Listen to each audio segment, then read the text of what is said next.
Most people imagine cheating as something obvious, a secret meeting, a hidden affair, a clear line crossed. But modern betrayal rarely looks that dramatic.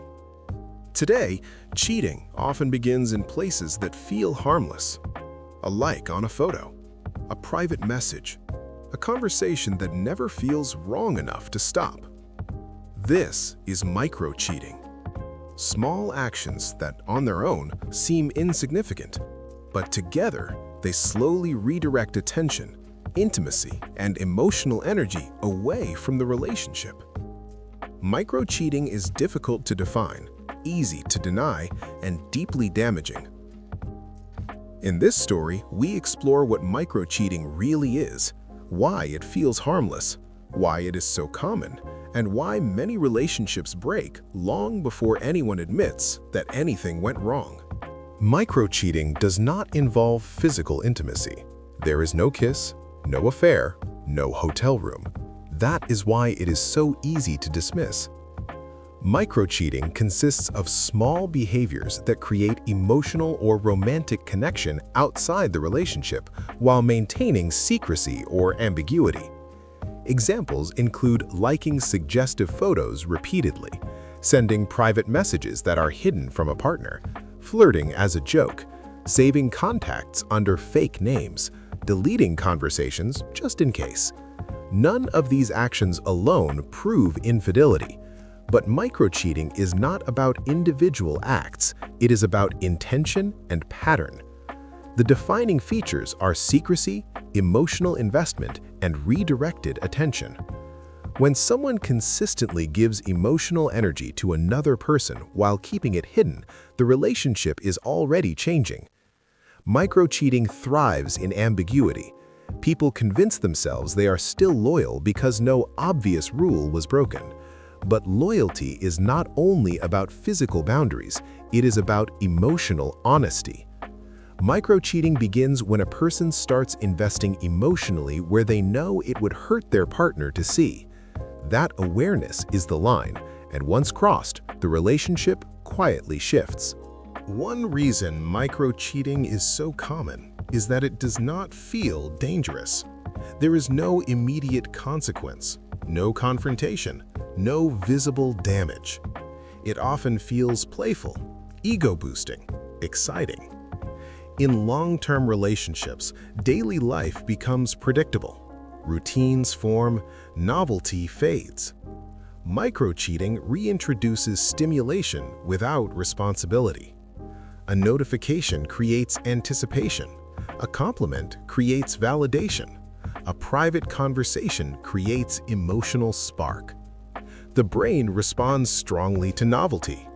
Dopamine is released. Attention sharpens. Mood improves. This chemical response makes micro-cheating feel energizing rather than harmful. People tell themselves stories. It's just online. It doesn't mean anything. I would never actually cheat. But the emotional system does not distinguish between just talking and emotional bonding. The excitement is real. The attachment is real. Micro-cheating becomes addictive because it offers reward without immediate cost, until the cost appears.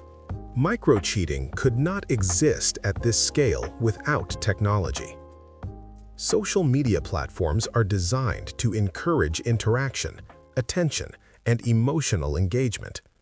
Likes, stories, private messages, reactions. Each interaction is small. Each one feels insignificant, but together they create connection. Technology lowers barriers. There is no awkward approach, no risk of rejection. A message can be sent instantly, deleted instantly, hidden easily. This creates a false sense of control. Many people would never flirt openly in public, but online, boundaries feel blurred. Digital interactions also lack context. Tone is ambiguous. Intent is easy to deny. This ambiguity allows micro-cheating to thrive. When confronted, people say, "You're overreacting," It was just online. You're imagining things. Technology makes betrayal deniable, and deniability makes it repeatable. Micro-cheating rarely stays small. Over time, emotional patterns form. A person starts checking messages first thing in the morning. They smile at their phone more than at their partner. They share frustrations with someone else instead of at home. Emotional reliance begins quietly. The outside connection becomes a source of comfort, validation, or escape. At this stage, emotional infidelity is already present. The difference between micro-cheating and emotional affairs is intensity, not nature. The same behaviors deepen. Conversations become more personal, boundaries soften, secrecy increases. The partner may feel something is wrong without knowing why. This uncertainty is painful. Micro-cheating often causes more confusion than physical affairs because it lacks clear evidence. The betrayed partner feels dismissed, insecure, and gaslighted. You're imagining things. It's nothing. You're too sensitive. But emotional distance grows, and by the time micro-cheating is acknowledged, emotional trust is already damaged. Many people underestimate the damage of micro-cheating. They assume that because nothing physical happened, the pain should be minimal. But emotional betrayal often hurts more than physical betrayal. Why? Because micro-cheating attacks trust silently. There is no clear moment of betrayal, no confession, no explanation. The betrayed partner begins doubting their perception. They question their intuition, their worth, their sanity. This erosion of emotional safety is profound. Micro-cheating also changes the emotional hierarchy. Someone else becomes emotionally important, and intimacy is no longer exclusive. That loss of exclusivity is what hurts. Trust is not only about fidelity. It is about being emotionally chosen. Micro-cheating breaks that promise quietly. Not all interactions outside a relationship are inappropriate. Healthy relationships allow friendships, privacy, and autonomy. The key difference is boundaries. Boundaries are not about control, they are about respect. Questions that clarify boundaries include: would I hide this interaction from my partner? Would I feel uncomfortable if they did the same? Am I seeking something emotionally that I should address at home? Intent matters. If the intent is validation, escape, or secrecy, the behavior deserves examination. Accountability is essential. Micro-cheating often escalates because it is minimized. I didn't think it mattered. I didn't mean to hurt anyone. Intent does not erase impact.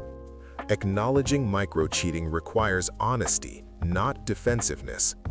Without accountability, patterns repeat. Prevention begins with awareness. Couples rarely discuss micro-cheating until it causes damage. Clear communication about boundaries is essential.